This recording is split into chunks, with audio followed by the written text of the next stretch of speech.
87%।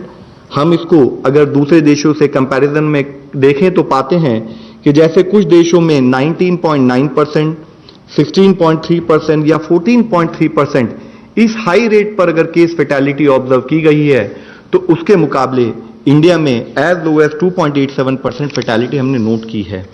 इसी एनालिसिस को अगर हम देखें कि अगर हम पॉपुलेशन के बेसिस पर उसको नॉर्मलाइज करें तो पाते हैं कि जो हमारे यहाँ पर अगर वर्ल्ड में 4.5 केसेस डेथ जो है पर लाख पॉपुलेशन रिपोर्ट हुई हैं आज तक, तो इंडिया में वह करीब 0.3 डेथ पर लाख पॉपुलेशन रिपोर्ट हुई है।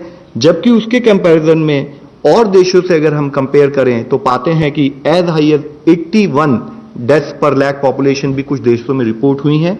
यहां यह पॉइंट मैं आप लोगों की दृष्टि में इसलिए लाना चाहूंगा कि अगर हमारे यहाँ लो डेथ पर लाख पॉपुलेशन रिपोर्ट हुई है, लो केस फैटेलिटी है, तो उसका मुख्य कारण लॉकडाउन में ली गई हमारे जो प्रोसेसेस थे in terms of preparation of health infrastructure, in terms of ensuring कि हमारे लॉकडाउन के समय में सोशल डिस्टेंसिंग को प्रमोट किया जाए, साथ ही containment measure, stringent containment measures के थ्रू हम चेन ऑफ ट्रांसमिशन को तोड़ें।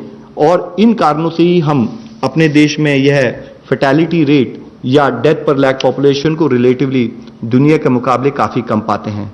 इसको अगर हम दूसरे ढंग से एनालाइज करें तो जैसे कि अभी हमने पिछले ग्राफ में देखा है कि अगर बेल्जियम जैसे देश में 800 डेथ्स पर मिलियन अगर रिपोर्ट हुई हैं, तो अगर आप इस ग्राफ को देखें तो इंडिया बहुत ही लोअर लेवल पर करीब 3.08 डेथ्स पर मिलियन वहां पर रिपोर्ट हुई हैं।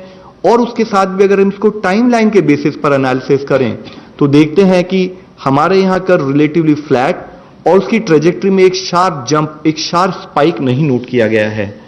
आज जब हम लोग इस सिचुएशन में है कि हम लॉकडाउन 4 की बात करते हैं, तो हमारे लिए क्या फोकस एरियाज है, इस पर चर्चा करना बहुत जरूरी है। हमारे लिए जरूरी है कि हम लोग प्रिवेंशन पर और अर्ली केस डिटेक्शन पर फोकस करें।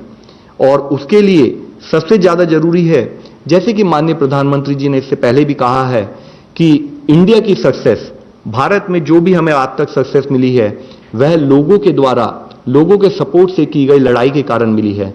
और उसके साथ ही हमें बिहेवियरल चेंज प्रिवेंशन के लिए लाने की और इसी एफर्ट को कंटिन्यू करने की आज बहुत जरूरत है। हमें जरूरत है कि जब तक कोई और वैक्सीन नहीं आती तो सोशल वैक्सीन के रूप में फिजिकल डिस्टेंसिंग को हम अपनी लाइफ का पार्ट बनाएं।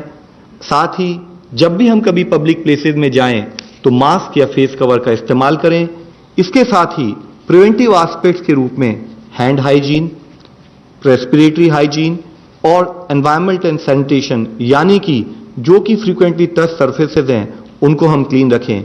और इन सब कार्यों को करते हुए हमारा एफर्ट होना चाहिए कि हमारा जो भी बिहेवियर है वह कोविड अप्रोप्रिएट बिहेवियर हो, ताकि हम कोविड से अपने आप को बचा सकें। और इन सब कार्यों को करते हुए इसके साथ ही जरूरत है कि जैसे हम सब लोग इससे पहले भी बात कर चुके हैं कि करीब 50% डेथ केसेस एल्डरली पॉपुलेशन में रिपोर्ट हुए हैं और साथ ही करीब 73% केसेस जो डेथ के हैं वह पीपल विद कोमॉर्बिडिटीज में रिपोर्ट हुए हैं। तो हम इन सब प्रिवेंटिव एस्पेक्ट्स को लेते हुए अपने घर में जो एल्डरली हैं, अपने घर में जो वल्नरेबल पॉपुलेशन है, उन सबको बचाने के लिए ये सारे प्रिवेंटिव स्टेप्स लें। और कोई भी अगर हमारे को कोई भी ऐसा केस दिखता है कि जिसमें कोई हमारे को सिम्टम्स हैं, तो हम गवर्नमेंट द्वारा ऑर्गेनाइज की फैसिलिटीज को एक्सेस करें। धन्यवाद।